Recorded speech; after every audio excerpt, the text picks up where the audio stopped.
നിവിൻ പോളിക്കെതിരെ വന്ന പരാതി അവര് പറയുന്ന ആ പശ്ചാത്തലത്തിൽ നിവിൻ പോളി അന്നില്ല, ആ സ്ഥലത്തേ ഇല്ല.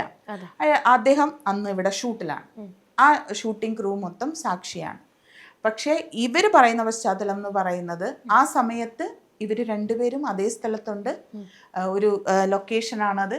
അപ്പം അവിടെ നമ്മൾ ഉണ്ട്, അവിടെ ഉള്ള നമ്മൾ ഇത് ചെയ്തിട്ടില്ല എന്ന് തെളിയിക്കും വരെ നമുക്കിതിനെപ്പറ്റി സംസാരിക്കാൻ പറ്റില്ല. പാടില്ല, നമ്മുടെ നിയമം അത് സമ്മതിക്കുന്നില്ല.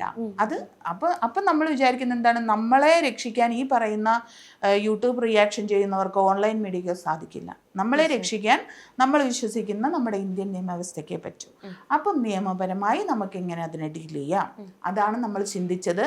അതിനു വേണ്ടി എന്തെല്ലാം ചെയ്യാമോ അതൊക്കെ ചെയ്തുകൊണ്ടിരിക്കുകയായിരുന്നു ഞങ്ങൾ കുറേ സമയമായിട്ട്, കുറച്ച് ദിവസങ്ങൾ. മനസ്സിലായില്ലേ? അത് വെറുതെ ഉള്ള ഒരു ഇതല്ല. ഈ പറയുന്ന ഓപ്പോസിറ്റ് നിൽക്കുന്ന ആളെ എങ്ങനെയൊക്കെ ലോക്ക് ചെയ്യാമോ അങ്ങനെയൊക്കെ ലോക്ക് ചെയ്യാൻ പറ്റുന്ന തരത്തിലേക്കുള്ള സാധനങ്ങൾ നമ്മൾ റെഡിയാക്കിയിട്ടുണ്ട്.